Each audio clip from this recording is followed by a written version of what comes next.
Good evening. It is a real excitement to see so many familiar and close friends sitting around, all engaging in this very important conference.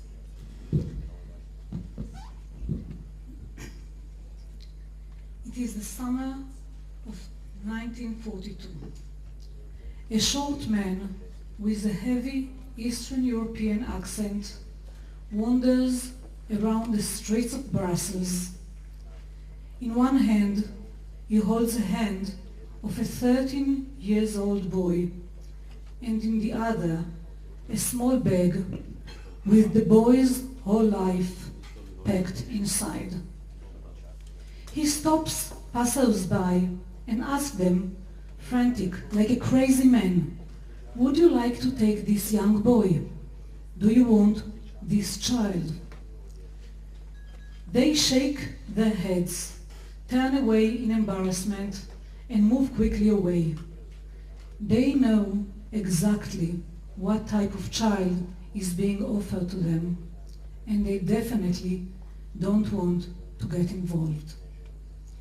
Until one woman answers that no, she doesn't want to take the child, but maybe her sister will. Her sister, Madame Nagel, needs money and runs a foster home for children. The next day, the boy finds himself at the doorstep of the sister's house, standing with a small bag, holding an envelope, waiting for the door to open. What happened when the door opened, nobody remembers, and nobody can tell us. But the boy went into the house and stayed there until the end of the war. At around the same time, on the other side of Brussels, André, a young first-grade teacher, discovers that certain pupils are disappearing from her class. She tries to locate their families and realizes that the common factor for the vanishing pupil is the fact that they are Jewish. She decided she must do something. Together with 12 brave women, they joined the CDG, la Communauté de la Défense des Juifs. They were 12 young women who choose to risk their own lives to save Jewish children. Not long after Madame Nagel opened the door to Henri, this young boy, André contacts her and until the end of the war sent her money, food stamps, and even clothes raised by the CDG for the young boy hidden in her house.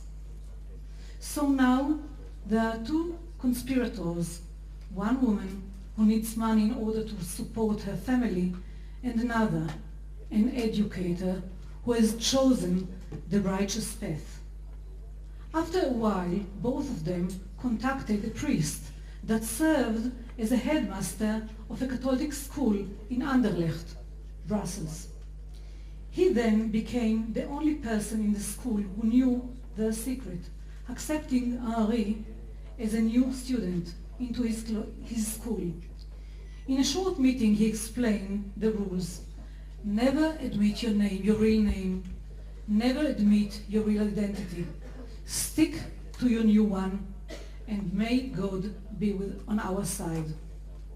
One father, one teacher, one headmaster, and maybe a few other people in one neighborhood in Brussels managed to keep the secret throughout 1942, 1943, and 1944. They managed to keep Henri safe. Once the war ended, Henri found himself alone in the world. He was left with the grave of his father buried in the Brussels graveyard of the resistance, and with a picture of his mother who had perished in the gas chambers of Auschwitz. Henri survived thanks to two educators whose path had never crossed, a communist leftist woman and a pious man that was the headmaster of the school. Both chose not to listen to the voices warning them of the danger, but rather to their heart, which clearly told them what constitutes behaving like a human being, and to choose the true way of the educator. The child that they saved moved to Israel after the war. The child they saved married. The child they saved has grandchildren and great-grandchildren. The child they saved is my father-in-law. The conference we are opening today presents us educators and decision makers who are responsible for both ourselves and educational network within our respective countries with a huge challenge. Not just to choose our own path as educators, but to mark this path for others. To retrieve the spirit of one teacher, one principal, and many, many educators who were active throughout Europe during the Holocaust. Educators from all religions, educators who choose in those difficult years to do what education requires of them, to teach, to educate by example, not to talk about what needs to be done, not to plan, deliberate and decide, but to do the decent and correct thing.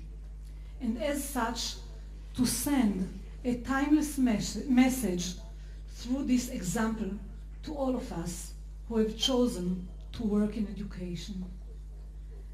As time passes, we must revive the stories of those who choose through their deeds to consecrate the oath of the educator, obligating them to the soul and the developmental of the student. This message is one which we must focus on. As a core society, the educational system which commits to an ethos of remembrance has a chance to guaranteeing humanity within society.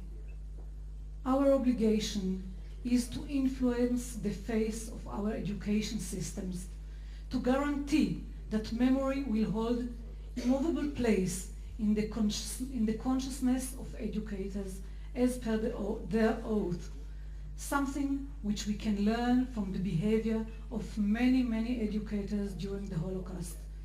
Educators who choose to risk themselves in order to uphold their oath to their pupil.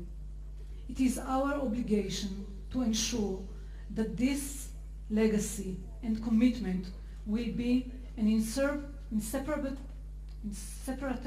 part of the educational system flourishing of Holocaust education, the guardianship of memory and the adoption of many meanings and lessons, an obligatory class of human society, as a permanent chapter in our collective memory and our shared consciousness to society of tomorrow.